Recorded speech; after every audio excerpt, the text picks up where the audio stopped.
Tanda-tanda orang yang bakal menghuni surga itu adalah orang-orang yang melazimkan setiap malamnya membaca surat, karena itu adalah amalannya ahli surga. Dan tidak bisa mengamalkan dua surat tersebut di dalam dunia kecuali orang-orang yang nantinya bakal menghuni surga.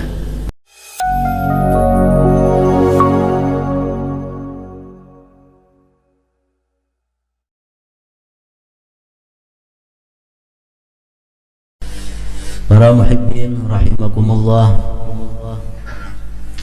kita masuk kepada surat yang ke-20 dari surah-surah yang ada di dalam kitab suci Al-Quran.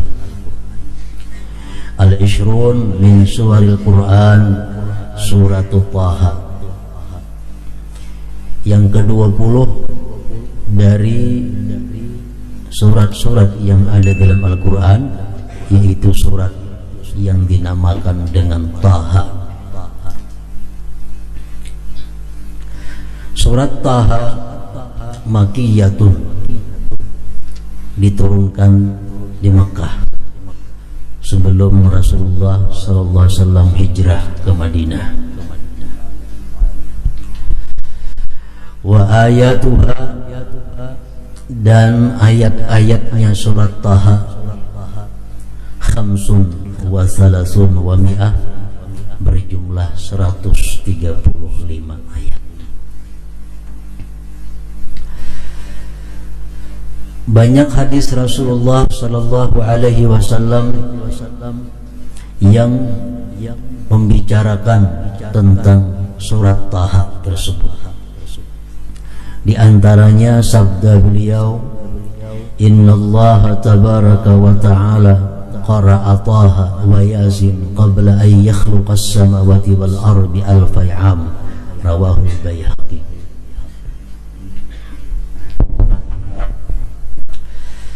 Sesungguhnya Allah Subhanahu wa ta'ala membaca surat Taha dan surat Yasin sebelum dia menciptakan langit dan bumi 2000 tahun. Sudah dibaca oleh Allah Subhanahu wa ta'ala surat Taha dan surat Yasin. Dan Rasulullah sallallahu alaihi wasallam bersabda lagi, kullu Qur'anin yudha'u ala ahlil jannah fala yaqra'una minhu syai'a illa Taha wa Yasin fa innahum yaqra'una bihima fil jannah, akhrajahu Ibnu Mardawai. Seluruh isi Quran dihantarkan atas penghuni surga, maka mereka penghuni surga itu tidak lagi membaca Quran itu. Jadi di surga itu Quran sudah ditutup. Mereka orang surga tidak lagi membaca Al-Quran, kecuali yang mereka baca adalah surat Taha dan surat Yasin. Maka orang-orang surga membaca dengan dua surat tersebut di dalam surga. Dalam surga ada lagi perintah sembahyang. Di dalam surga ada lagi disuruh puasa. Dalam surga ada lagi disuruh zakat. Dalam surga ada lagi disuruh tahajud, bangun malam. Jadi kesibukan-kesibukan orang surga itu hanya adalah bersenang-senang dengan kenikmatan-kenikmatan yang tiada batas yang disediakan oleh Allah Subhanahu wa ta'ala.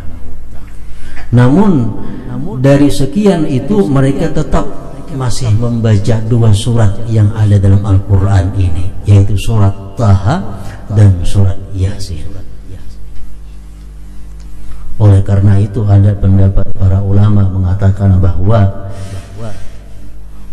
tanda-tanda orang yang bakal menghuni surga itu adalah orang-orang yang melazimkan setiap malamnya membaca surat Taha dan surat Yasin, karena itu adalah amalannya ahli surga. dan tidak bisa mengamalkan dua surat tersebut di dalam dunia kecuali orang-orang yang nantinya bakal menghuni surga. Surat Taha dan surat Yasin. Para muhibbin rahimakumullah, surat Taha diawali dengan Bismillahirrahmanirrahim. Taha ma anzalna 'alaikal Qur'ana litashqa illa tadhkiratan liman yakhsha tanzilan mimman khalaqal arda was samawati al-ula. Taha itu artinya menurut Ibnu Abbas radhiyallahu an, ya rajul, hai laki-laki. Maksudnya adalah hai Muhammad. Tidaklah kami turunkan atas engkau itu Al-Quran untuk kamu rugi. Tidak kami turunkan Al-Quran itu agar kamu celaka, melainkan itu Quran adalah merupakan peringatan bagi orang yang takut kepada Allah. Quran diturunkan dari Tuhan yang menciptakan bumi dan langit yang tinggi. Itu ayat 1 sampai ayat 4 surat Taha tersebut. Para ulama tafsir mengatakan bahwa sebab turun ayat tersebut adalah orang-orang musyrik Mekah. Mereka mengatakan ma unzila hadzal Qur'an ala Muhammad illa liyashqa. Orang-orang kafir Quraisy berkata bahwa tidak diturunkan itu Quran kepada Muhammad melainkan agar Muhammad itu celaka. Abu Jahal dan kawan-kawan berkata, innaka ya Muhammad latashqa, engkau hai Muhammad sungguh celaka. Akhirnya Allah Subhanahu wa ta'ala menurunkan ayat tersebut. Taha ma anzalna 'alaikal Qur'ana litashqa. Tidak kami turunkan itu Quran agar kamu celaka, tetapi sebaliknya Quran itu diturunkan oleh Allah Subhanahu wa ta'ala untuk menjadikan peringatan, nasihat bagi orang-orang yang takut kepada Allah Subhanahu wa ta'ala. Nah, para muhibbin rahimakumullah, di dalam surat Taha banyak kisah cerita-cerita tentang sejarah Nabi, dan banyak pula dalam surat Taha tersebut peringatan-peringatan Allah kepada kita kaum muslimin. Di antaranya yang tersebut dalam ayat 131 surat Taha, Allah Subhanahu wa ta'ala berfirman, wala tamuddanna 'ainaika ila ma matta'na bihi azwajan minhum zahratal hayatid dunya linaftinahum fihi wa rizqu rabbika khairu wa abqa. Tafsir daripada ayat tersebut adalah, jangan kamu memandang terpesona kepada kesenangan yang kami berikan kepada mereka orang-orang kafir, orang-orang zalim, orang-orang fasik, berupa kemegahan kehidupan dunia yang nanti kami siksa mereka dengan kesenangan tersebut. Rezeki yang Allah berikan nanti kepadamu di akhirat jauh lebih baik dan lebih kekal, khairu wa abqa. Nah, para muhibbin rahimakumullah, dalam satu ayat itu ada dua yang diambil oleh para ulama tafsir. Pertama, jangan kamu memandang, jangan kamu terpesona kepada berlimpahnya rezeki yang diberikan Allah kepada orang-orang kafir, orang-orang yang zalim, orang-orang yang fasik. Jangan kamu terpesona terhadap kemegahan-kemegahan mereka itu, sebab nanti kemegahan-kemegahan itulah yang mendatangkan siksa buat mereka, baik di dunia ini maupun di akhirat nanti. Nah, di situ para ulama dalam kitab tafsir Al-Fakhrur Razi disebutkan, yajibu ghaddul basar an abniyatiz zalamah wal fasaqah wa libasihim wa markubihim wa ghairiha li'annahum ittakhadhuha li'uyunin nazzara fannazir ilaiha muhassilun ligharadihim wal muqawwilahum ala ittikhadhiha. Imam Fakhrur Razi mengatakan wajib menahan mata, menjaga mata atau memejamkan mata daripada memandang rumah-rumah, bangunan-bangunan, gedung-gedung orang yang zalim dan orang yang fasik. Pakaian-pakaian mereka, kendaraan-kendaraan mereka. Karena mereka itu membangun yang demikian gedung, memakai pakaian yang mewah, kendaraan yang mewah, mereka menjadikan itu untuk pemandangan. Siapa yang memandang kepada pemandangan tersebut berarti menolong mereka dalam kejahatan mereka. Gedung mewah, kepunyaan orang kafir, kepunyaan orang yang zalim, kepunyaan orang yang fasik, jangan dipandang. Memandang itu kita berdosa. Di mana dosanya? Kita menolong terhadap apa yang mereka inginkan. Kita memandang kepada kemegahan pakaian mereka, memandang kepada kemewahan kendaraan mereka, mendatangkan dosa. Sebabnya apa? Menolong kepada kezaliman mereka.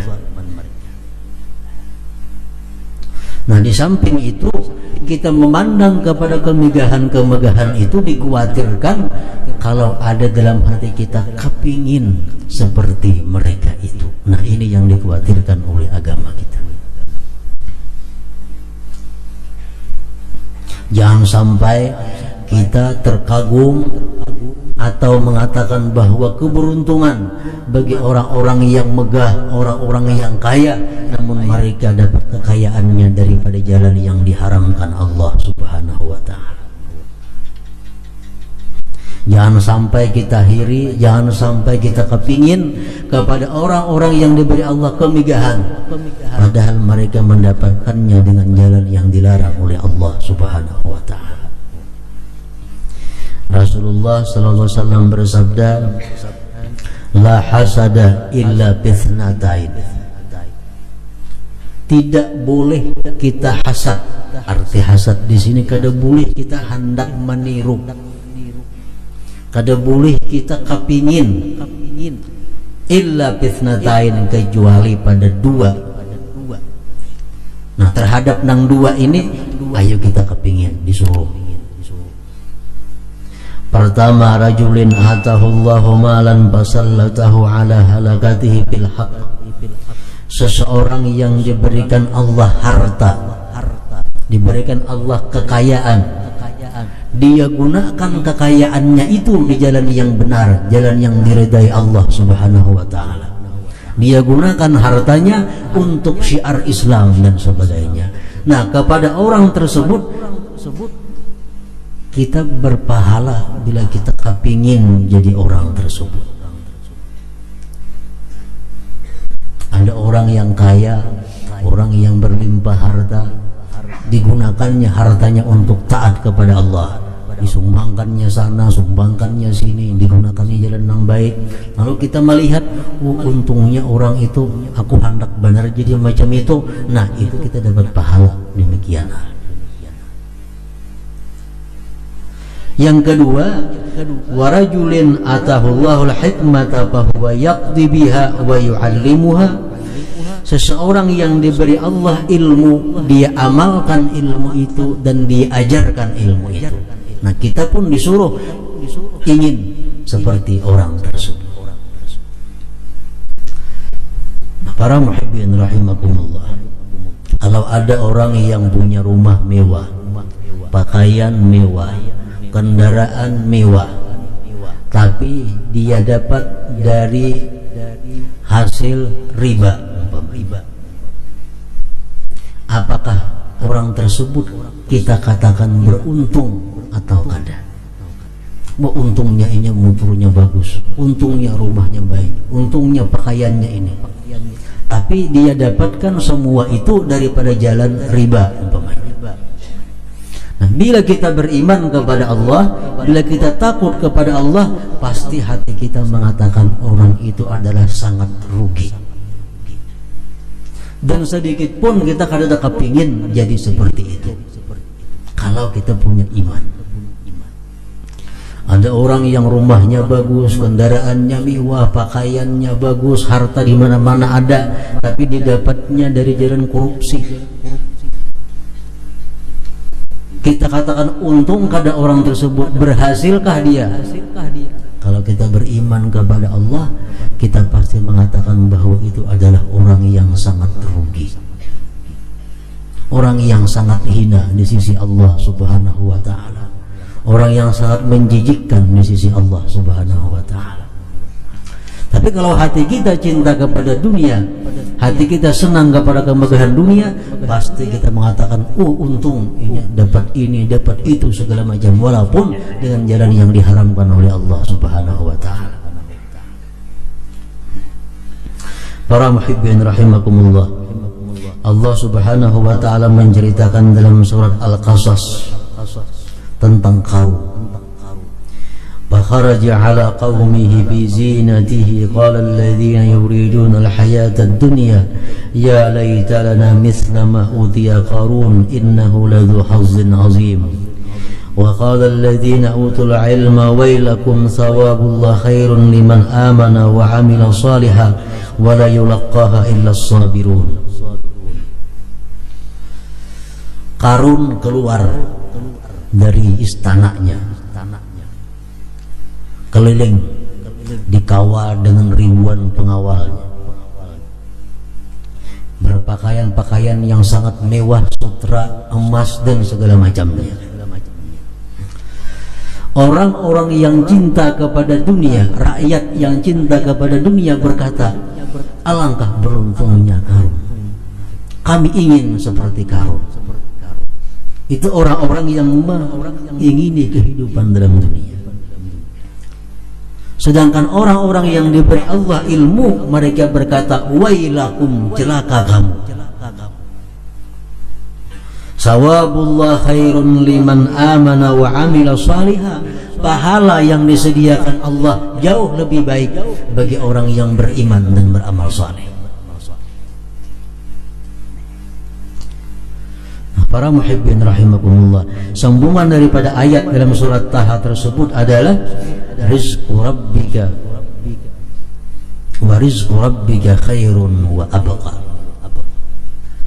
Rezeki yang bakal diberikan Tuhan kepada kamu di akhirat nanti jauh lebih baik dan lebih kekal daripada kemegahan-kemegahan dunia yang didapatkan oleh orang-orang kafir, orang-orang zalim dan orang-orang fasik tersebut. Contohnya Rasulullah sallallahu alaihi wasallam bersabda, "Man shalla fi yaumin sintaya asyrata rak'atan banallahu lahu baitan fil jannah." Kata Rasulullah, siapa sembahyang dalam sehari 12 rakaat sembahyang sunat, Allah bangunkan dia satu rumah di dalam surga. Nah, ini rezeki daripada Allah, pemberian Allah jauh lebih baik dan lebih kekal. Dengan sembahyang sunat 12 rakaat sehari, Allah akan memberikan kita satu buah rumah di dalam surga. Kalau kita berkhidmat kepada Allah, kita berkhadam kepada Allah, gajinya besar dan lebih baik. Berapa lawasnya sembahyang 12 rakaat? ganjarannya Allah berikan sebuah rumah di dalam surga lagi andaknya. 12 rakaat tersebut menurut sebahagian hadis mengatakan rak'ataini qabla al-fajri, 2 rakaat sebelum subuh, rak'ataini qabla zuhri, 2 rakaat sebelum zuhur, wa rak'ataini ba'da zuhri, 2 rakaat sesudah zuhur, wa rak'ataini qabla al-asri, 2 rakaat sebelum asar, wa rak'ataini ba'da al-maghrib, 2 rakaat sesudah maghrib, wa rak'ataini ba'da al-isya, 2 rakaat sesudah isya. Sembahyang rawatib artinya. Nah, kita sehari sembahyang rawatib 12 rakaat, kita berkhidmat kepada Allah, Allah berikan kepada kita 1 buah rumah di dalam surga. Esok 12 rakaat lagi 2 buah rumah di dalam surga. Esoknya 12 rakaat lagi 3 buah rumah dalam surga. Pemberian Allah kepada orang yang beriman dan beramal saleh jauh lebih baik daripada apa yang mereka dapatkan di dalam dunia ini. Sabda Rasulullah SAW lagi, man qara'a hamim ad-dukhan bi lailati jum'atin aw yaumi jum'atin banallahu lahu baitan bil jannah. Barang siapa yang membaca surat Dukhan malam Jumat atau siangnya, Allah berikan dia 1 buah rumah di dalam surga. Malam Jumat baca surat Dukhan dapat rumah di surga. Jumat kaina baca pulang surat Dukhan dapat rumah lagi sebuah di dalam surga. Itu pemberian Allah kepada orang-orang yang beriman dan beramal saleh. Rasulullah bersabda lagi, man qala subhanallahil azim wa bihamdi ghurisat lahu biha nakhlatun bil jannah. Siapa yang mengata subhanallahil azim wa bihamdi, subhanallahil azim wa bihamdi 1 kali, Allah tanamkan dia di dalam surga 1 pohon kurma. 100 kali kita mengata sehari, 100 pohon Allah tanamkan di dalam surga. Warizqu rabbika khairun wa abqa. Rezeki Tuhan engkau jauh lebih baik dan lebih kekal. Nah, para muhibbin rahimakumullah, semakin banyak kita punya di dalam surga, semakin banyak kita punya taman di dalam surga, makin banyak kita punya kebun dalam surga, makin banyak kita punya rumah dalam surga, otomatis hati kita di dalam dunia ini kada takutan mati. Bahkan mereka itu yang sudah banyak simpanan di surga, mereka rindu kepada mati. Kenapa? Karena sudah banyak berisi di sana. Rumah sudah berisi ribuan buah, kebun berisi ribuan hektar, segala macam sudah menunggu di sana. Otomatis hati kita dalam dunia ini kada takutan mati. Nah, kenapa kita takutan mati? Karena kita merasa belum punya apa-apa di sana. Kita belum tentu masih punya rumah di sana, belum tentu masih punya kebun di sana. Barangkali di neraka menunggu kita. Kalau kita takutan mati. Nah, orang-orang yang sudah banyak beramal saleh, orang-orang yang beriman kepada Allah, mati itu merupakan sesuatu hal yang mereka tunggu. Mati merupakan hal yang mereka nantikan, karena dengan mati itulah mereka bisa menikmati kenikmatan yang sangat luas di surganya Allah Subhanahu wa ta'ala. Wala tamuddanna 'ainayka ila ma matta'na bihi azwajan minhum zahratal hayatid dunya linaftinahum fihi wa rizqu rabbika khairun wa abqa. Jangan kamu memandang terpesona kepada kesenangan-kesenangan yang kami berikan kepada mereka, orang-orang kafir, orang-orang zalim, orang-orang fasik, berupa kemegahan kehidupan dunia yang nanti kami siksa mereka dengan kesenangan tersebut. Orang yang membeli kendaraan, menukar sepeda motor dengan jalan yang haram, sepeda motor itu nantinya yang akan menyiksainya di akhirat. Orang yang nukar motor dengan jalan yang haram, motor itu kainan yang menyiksainya di akhirat. curahkan Tuhan di situ motor yang terbuat daripada api, dimasukkan dia ke dalam motor tersebut. Orang yang simpanannya emas perak dengan jalan yang haram, emas perak itulah yang akan menyiksa dia nanti di akhirat dengan menjadikan Allah setrika kepada tubuhnya. Linaftinahum fihi, dengan kesenangan itulah mereka kami siksa nantinya. Rezeki yang Allah berikan nanti kepadamu di akhirat jauh lebih baik dan lebih kekal. Para muhibbin rahimakumullah, ayat tersebut menurut sebagian para ulama tafsir mengatakan turun kepada Rasulullah sallallahu alaihi wasallam di kota Mekah, di mana Rasulullah kedatangan tamu.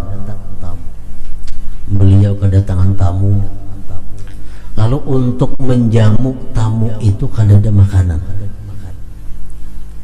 Beliau suruh sahabat yang bernama Abu Rafi', wahai Abu Rafi', ikam datangi orang Yahudi yang berjual gandum itu. Padahal kan aku berhutang gandum, karena awal bulan bayar. Berangkat Abu Rafi' tadi kepada Yahudi pedagang gandum tadi. Wahai bulan, aku diperintahkan Rasulullah kepada ikam nak berhutang gandum, karena awal bulan bayarnya. Ujar Yahudi, kalian bisa menghutangnya kecuali ada jaminan. Bila ada jaminan, menghutangi. Bulik Abu Rafi kepada Rasulullah, Rasulullah, wahai Rasulullah, itu Yahudi kada hakun menghutangi kecuali ada jaminan. Rasulullah berkata, wahai Abu Rafi', bawa itu baju perangku, bawa baju rantai, gadaikan kepada Yahudi tersebut dan ambil makanan di sisinya. Nah itu Rasulullah SAW untuk membeli makanan menjamu tamu aja beliau berhutang, dan kada dihutangi orang kecuali dengan jaminan. Padahal Nabi kita bersabda, kata Nabi kita, aku nanti akan bayar dan aku tidak pernah bohong, aku dipercaya di langit dan di bumi. Akhirnya Allah menurunkan ayat ini, wala tamuddanna aynayka ila ma matta'na bi azwajin minhum zahratal hayatid dunya linaftinahum fihi wa rizqu rabbika khairun wa abqa. Nah para muhibbin rahimakumullah, dengan demikian artinya Allah Subhanahu wa ta'ala menuntut kepada kita agar yang kita nilai keberuntungan, yang kita nilai keberuntungan itu adalah sesuatu ibadah yang kita lakukan atau yang dilakukan oleh siapapun. Bila ada kita beribadah atau melihat orang yang takwa kepada Allah, itulah orang yang beruntung. Ada orang yang menuntut ilmu, ada orang yang mengamalkan ilmu, itulah orang yang beruntung. Jangan sampai kita orang yang beriman mengatakan bahwa orang yang kaya itu yang beruntung. Orang kaya boleh dikatakan beruntung kalau dia habiskan hartanya untuk jalan takwa kepada Allah Subhanahu wa ta'ala. Nah, inti daripada ayat tersebut.